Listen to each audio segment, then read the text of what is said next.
This happened in the summer of 1986. I was 19, broke, and needed a job, so I took the first one I could find at a local amusement park outside of Buffalo, New York. It was a seasonal gig, ride operator, food stalls, security. I ended up stationed at a ride called the Thriller House, a haunted house attraction built decades earlier. Cheap animatronics, jump scares, mirrors, that kind of thing. On the surface, it looked like your typical rundown ride, but the longer I worked there, the more I realized something about that place was off. The first real sign was the incident. It was mid-afternoon, families were everywhere, heat rising off the blacktop. I was heading back from lunch, cutting across the park, when I passed by the moat that circled the Thriller House. That's when I saw two boys, floating face down in the water. They weren't moving. At first, I thought they were part of some act, but when security rushed in and pulled them out, it was clear that this was real. One of the kids was badly bruised, like he'd been beaten or crushed. His friend was unconscious. Later, I heard one of the survivors talking to the EMTs, and he said something that I'll never forget. I didn't want to believe it. I tried to brush it off, but things just got weirder after that. Guests started getting lost inside the ride, like really lost. Wandering around for 20 to 30 minutes before staff found them in the mirror maze, dazed, shaking, babbling nonsense. Some said they followed someone through a secret passage. Others swore that they heard voices whispering through the walls. Then came the attic. One night after closing, a few of us snuck up there just to hang out. We'd heard rumors about old maintenance tunnels, forgotten props, weird stuff from when the ride was first built. We found a trapdoor in the staff hallway and climbed up. The space was pitch black, dust everywhere, props covered in sheets. It looked like nobody had been there in years. Then the light went out. At first we thought it was a blown fuse, but when we turned to go back down, the hatch was gone. Not stuck, not jammed, gone. In its place was a narrow wooden staircase leading deeper into the walls of the Thriller House. None of us wanted to go, but staying still felt worse, so we walked. Down there, it didn't feel like a ride anymore. It felt like something alive. The walls creaked and shifted. We heard distant music playing, something old, scratchy, like a warped carnival waltz. Every now and then we'd hear something following us, heavy breathing, footsteps that stopped when we stopped. It took over half an hour to find our way out. We ended up in the basement behind the mirror maze where no guests were allowed. I quit the next morning, didn't even pick up my last paycheck. Years later, I looked into the park. Thriller House was shut down permanently in the early 90s after a fire broke out inside. The cause was never officially determined. But every now and then, I still have dreams about that place. Dark tunnels, disembodied laughter, and those hands in the water, just waiting to pull me under.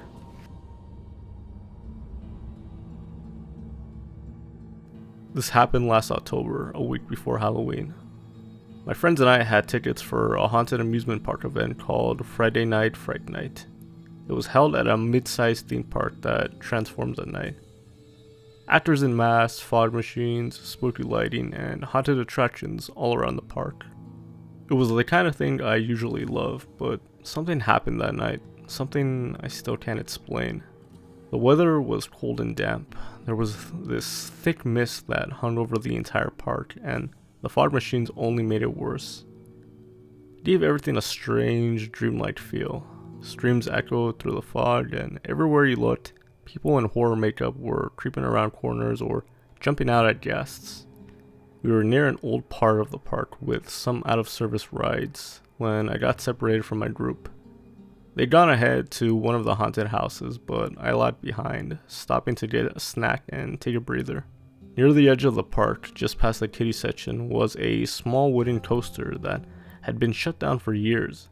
It was partially blocked off with the hay bales and caution tape, but Through the gaps, I spotted someone, crouching behind the railing of the queue line, tucked in just beneath one of the busted ride signs.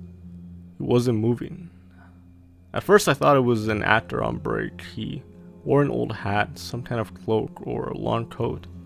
It looked like part of a costume, but something about the way he was crouched, so still, so low, put me on edge. He wasn't trying to scare anyone. He wasn't jumping out, laughing. He was just watching. I pulled out my phone and zoomed in to get a better look. That's when his head snapped up, fast. So fast I nearly dropped my phone. I caught just a glimpse of his face, pale, long jaw, and this wide, unnatural smile. His eyes were dark, not shadowed, just drawn. There was something completely empty in them, like no one was behind them at all. Then he ducked again. At this point, I still thought maybe he was just playing a part, maybe an actor was doing some kind of different scare, but then my phone buzzed. It felt like I got a message, but when I checked, nothing. No texts, no alerts, just a random vibration out of nowhere. When I looked up again, the glow from my phone screen lit up the hay bales. That's when I saw him again. He was closer. He had moved without a sound, without a rustle. He was now crouched just behind the hay. His face was partially visible, inches from the edge, still smiling. But he wasn't smiling like a performer. He was smiling like someone who knew something I didn't. Someone who was waiting. I ran. I don't even remember what direction. I just ran toward the lights and noise of the main midway. I didn't stop until I found my friends again near the food court.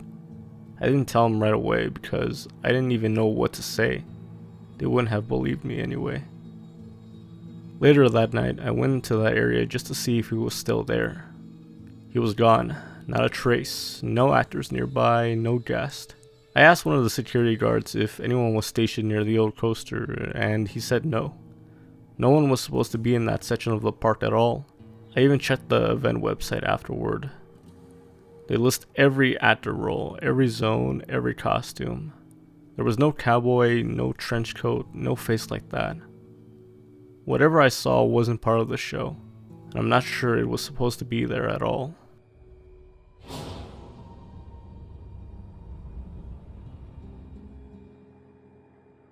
It was October Fright Night season at the local amusement park. Fog machines everywhere, spooky makeup, pitch black corridors, lit only by screeching neon and jump scares. My friend and I were there to soak it all in. Thrills, screams, and ironically, a bit of fear. We queued for an indoor roller coaster, lights dimmed, actors lurking in the darkness. It was perfect for the season. Ahead of us in line were 4 young girls, maybe 12 or 13. They were chatting, excited looking forward to the ride. And behind them was a man. He was alone, stood a bit too close, and lingered as we all inched forward. My friend nudged me and nodded. Yeah, we both felt it. The girl seemed uneasy, shuffling away. So did we. I heard him start talking. He smiled. It wasn't playful. His grin made our skin crawl. My friend and I whispered about how off it felt.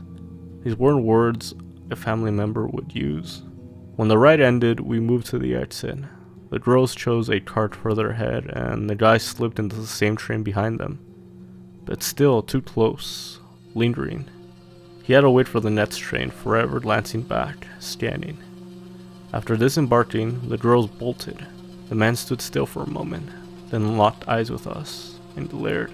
And then, he was everywhere. For the rest of the night, we turned corners, and there he was. A flash of his face in crowd reflections, always watching. I started feeling panicked, followed. So did my friend. We flagged down a family friend. Once we mentioned what we'd seen, the man scattered into the crowd. We never saw him again, but we felt him watching long after. Later, the girls admitted he wasn't their dad. They didn't even know who he was. That's what really chills me. The park was packed, full of performers and families, yet this guy hunted into the crowds like a shadow, slipping behind costumes and laughter. We never reported it. What could we have done? In the eyes of the park, he was just another visitor. But we knew he wasn't an actor. He wasn't family. He was something else entirely. And that night, we weren't the only ones he was watching.